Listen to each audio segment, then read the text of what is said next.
Et donc, voici cette première capsule de l'année.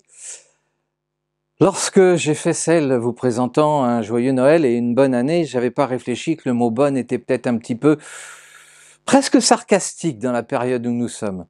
Mais bon, c'est pas grave. Pour moi qui ai étudié dans différents domaines, notamment la vie et la mort des civilisations, eh bien, j'ai malheureusement le loisir de vous dire que compte tenu du comportement de 80 à 90% des populations, eh bien, nous allons effectivement vers la mort de notre civilisation. Mais surtout, n'y croyez pas, puisque 80 à 90% des gens sont encore dans le déni et pensent que tout va bien se passer. Voilà. Donc, je ne peux pas vous souhaiter une bonne année, ce serait quand même hypocrite de ma part. Je vous souhaite surtout beaucoup de courage, beaucoup d'éveil, beaucoup de compréhension, cette capacité à poser des questions, à se rencontrer, parce qu'il y a des solutions. Il y a des solutions.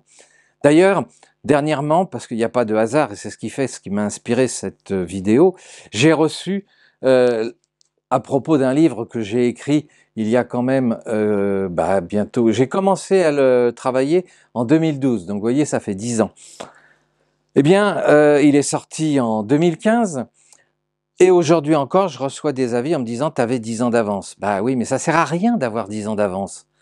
C'est pas parce qu'on comprend les choses avec de l'avance que les gens vont nous suivre. Au contraire, d'ailleurs, parce que, eh bien, nous sommes des oiseaux de mauvais augure, en fait, quand on leur dit attention, voilà ce qui va se passer. Par contre, je leur disais également, il y a des solutions, mais il y a très peu de gens qui aiment qu'on leur présente une solution parce que eux, quand ils ont le pouvoir et l'argent, ils savent donc se remettre en question.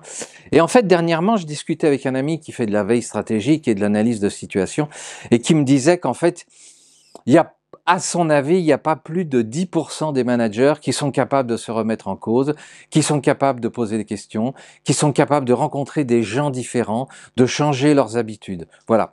Et c'est pour ça, certainement, que beaucoup d'entreprises vont s'écrouler dans les semaines, les mois ou les années qui viennent, et pas seulement à cause de la facture d'électricité.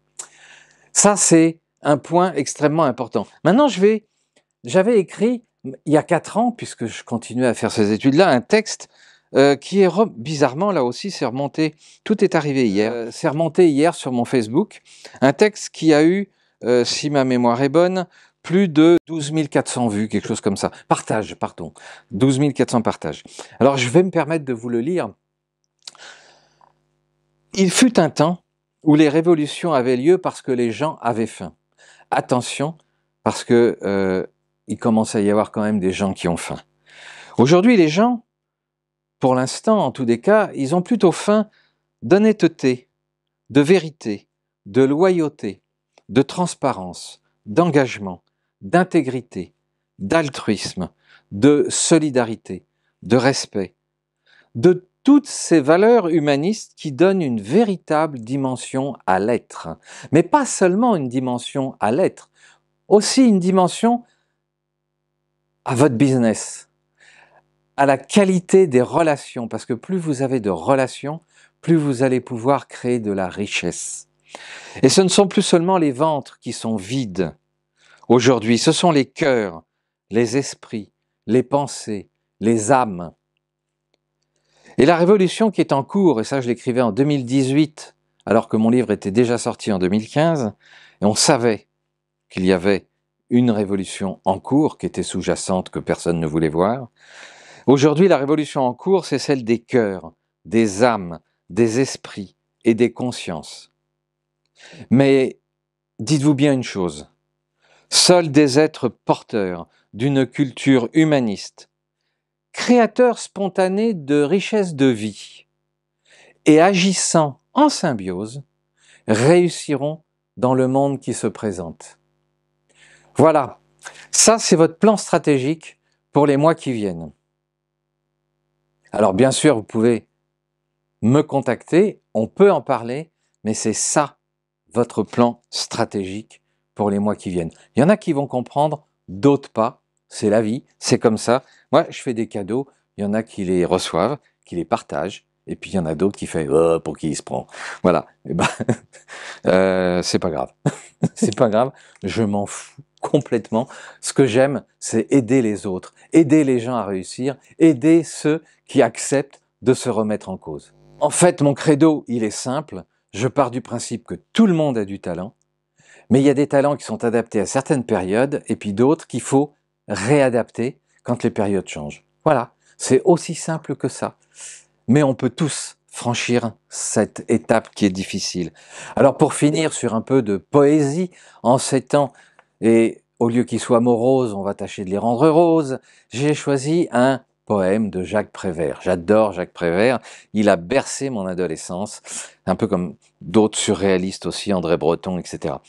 Et je vous ai choisi le poème sur la liberté. Vous voyez, c'est un mot qu'il est important de retenir et de comprendre.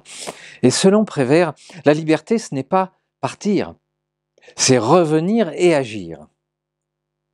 Ce n'est pas prendre, c'est comprendre et apprendre. Ce n'est pas savoir, c'est vouloir et pouvoir. Ce n'est pas gagner, non, non, c'est payer et donner. Ce n'est pas trahir, c'est réunir et accueillir. La liberté, ce n'est pas s'incliner, c'est refuser et remercier. Ce n'est pas un cadeau, c'est un flambeau et un fardeau. La liberté, ce n'est pas s'incliner, c'est refuser et remercier. Ce n'est pas un cadeau, c'est un flambeau et un fardeau. Ce n'est pas la faiblesse, c'est la sagesse et la noblesse.